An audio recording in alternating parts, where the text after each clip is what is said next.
This is Brent with Lykins Motorsports, and this is the 352 all taken apart. There are the pistons and timing cover and some other goodies there. Cylinder head sitting there, crankshaft right there. So it took some time last weekend, and we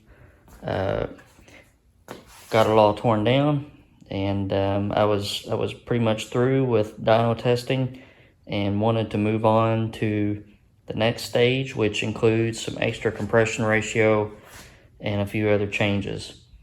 So this is going to be a two-part video. The first part is focused on the 352, and I just want to go over some of the things that I found on Teardown. So let's get started. So I started tearing the 352 down, and I didn't have any engine stands free, so I did it on the floor on the engine cradle, which turned out to be a real exercise in patience and mobility. I'll probably never do that again, but it served its purpose for that time. I was really interested in getting the heads off, because I wanted to see what the pistons looked like and the bearings and everything else. And the heads look very good. And, you know, when I took the valve covers and the rockers off, everything looked good. I had done that modification to the rocker arms just to eliminate some fretting, and that seemed to have worked well. Heads came off easy, and the first thing I did notice was the outsides of the pistons were just a little bit shiny. And this isn't one of the worst ones, but I know why I did this, and it's because I was trying to inch up on a really tight piston to head clearance, and I ran these 5/1000ths out of the hole with a 41 thousandths gasket. So my piston to head clearance was 36 thousandths. And I think, even though, you know, this is such a tall piston, this is a 1920 compression height, and I ran at 3.5 thousandths piston, the skirt to cylinder clearance, it still had a little bit of a rock in it. And that's about as tight as I'll ever want to go. And one of the other pistons was just a little bit worse than this. It had a big shiny spot right here. But that's how you learn, and I'll never go tighter than that. And it seemed to work very well. But pistons look straight up awesome. You know, no issues whatsoever there. The bearings, I'm not going to show you all the bearings, but this is, this is number 5 cam bearing. This would be the last one to get oil. And I mean, there's just no wear. That would be, I put them in straight up, so that little shiny spot would be at about, I don't know, 5 o'clock or so. But keep in mind that this was, you know, almost 700 pounds of valve spring pressure. These are normal Durabond F33 bearings. They're not coated, they're not wide, and you know, they're in excellent shape. Rod bearings, they all look like this, and they're all in excellent shape. These are, you know, when I put this thing together, I thought I was going to use coated bearings, but apparently I didn't get a chance to get some coated. These are the lowest priced King rod bearings that I could get. And the bearing clearances and everything were just really set up well on this engine. This was after, you know, 50 or 60 dyno pulls, you know, and at the end we were going to 7,500 RPM, and we were making, you know, over 530 horsepower. So I'm very, very pleased. I did use coated main bearings. These things are spotless. I'm going to reuse them. No reason not to.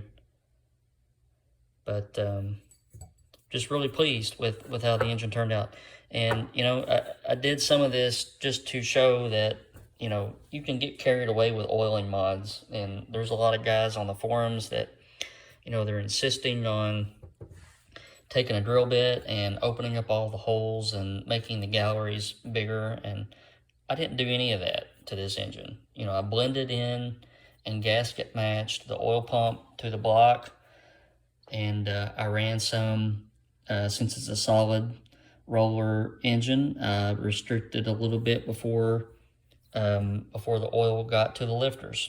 And since I oil through the push rods, then if you restrict before you get to the lifters, then everything downstream of that's restricted. So that keeps more oil in the bottom end of the engine. So just an excellent little motor. I'm glad I got to vlog it for almost a year's time, and I've got good plans for it in the future. All right, I thought I'd take a second to show you that one piston I was talking about. There's no wear or anything there, but it was knocking the carbon off the piston for sure. Just because you have tolerances and rod lengths and stroke length and everything, this piston may have been, you know, a half a thou out further than the other ones. Here's another one that was just a little bit shiny on the outside.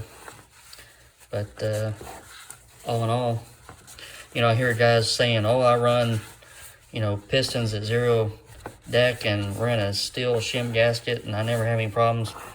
Man, I have a whole lot of time, a very hard time believing that sort of thing, considering this is the absolute best case scenario for a piston. It's a tall piston with, you know, 4032 forging, so it's not doesn't require a lot of piston to cylinder wall clearance. This thing does not rock very much, and you know, if I were getting this with as minimal rock as possible and 36 thousandths piston to head clearance, I wouldn't want to take that any tighter, but it is what it is.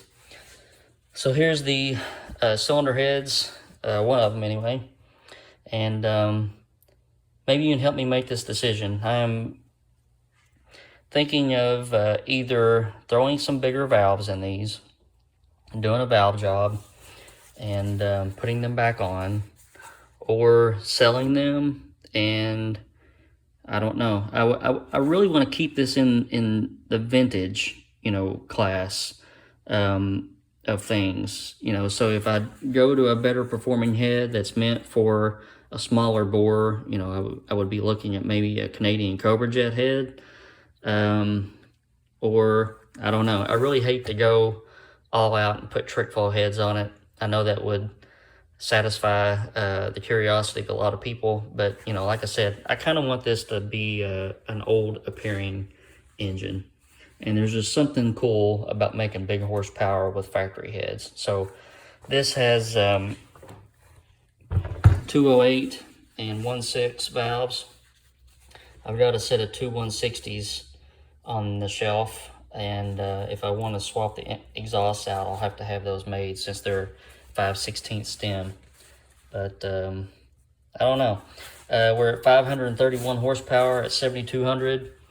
I figure I plan to go from 10-to-1 to almost 13-to-1 compression, so I think that will net me another 45 horsepower. You know, maybe some bigger valves and a little bit different valve job will get me closer to the 600 mark. I don't know. Let me know what you think down below.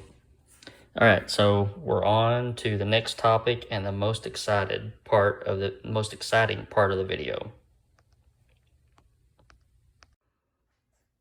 All right, so if we can get a drum roll. I wish my editing software was good enough to do something like that, but we have pistons. I received 2 sets in this week. One set belongs to the tunnel port build, so we do have tunnel port pistons. And I spent the majority of today filing piston rings. These are 1.5, 3 rings from Total Seal. Got them all gapped and nice looking. and went ahead and weighed all of our components. You can see that these two pistons, this is the beauty of a modern forged piston. Measured after you dump the wrist pin out, you measure these at a specified distance on the skirt, and 4.2465 is this one, 4.2466 is this one. So there's a 1/10,000th of an inch difference between these pistons, and I think the whole set just vary about maybe 3/10,000ths of an inch. So long gone are the days where you had to take all of your pistons to the machine shop and they had to hone your block to fit the pistons. Just modern stuff is so good. And the same token, you know, we're 0.6 of a gram between these two.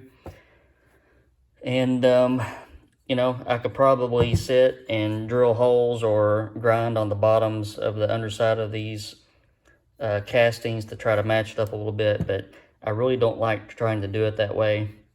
For one thing, aluminum is so light, it takes a pretty big hole to make a difference.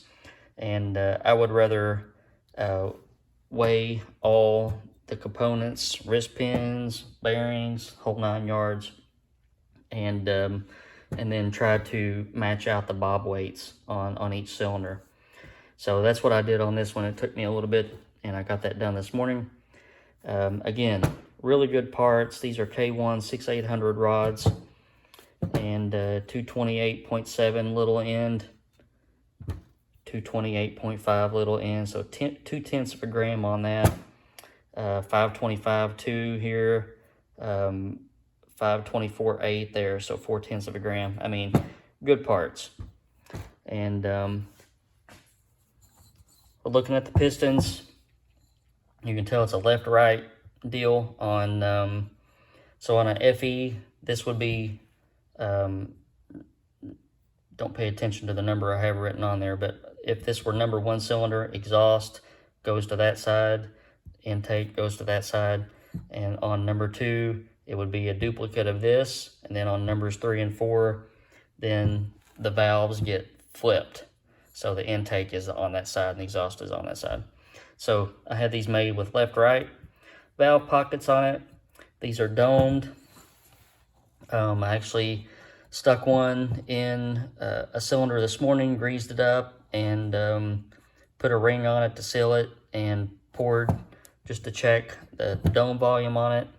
These are 10 cc domes. Pistons weigh, I mean, this is a substantial chunk of aluminum, and they only weigh 560 grams. It's a 4 1/4 bore, or a 4 1/4 bore, and 1/300 compression height, and with a 10 cc dome. So had them made with 1.515 3mm rings, and you know, since they are custom, I can do different things with the request, and I had them pin fit to my spec, and you can see, I mean, these just flawlessly slide in there. And let's bounce it off the table again. But, you know, that's a horsepower maker, and a lot of guys don't take time to do things like that. But so we have tunnel port parts, and I've got everything weighed and matched up and rings filed, and I will get the crank to the balancer next week, and we'll get that crank balanced, and then hopefully we can start some assembly when it comes back. We'll do quite a bit of mock-up first, though. We'll get one piston on a rod. We'll check. What I'll do is I'll clay all this up around the dome, and especially this area down here, and we'll check our piston to head clearance around our dome, and we'll check out some other stuff, get our cam degreed and that sort of thing. So we are making progress. Parts are starting to trickle in, and it's about stinking time. All right, guys, short video. Appreciate you watching, and hopefully I'll have something maybe a little bit more exciting next week. But I hope you have a good weekend, and I'll see you soon.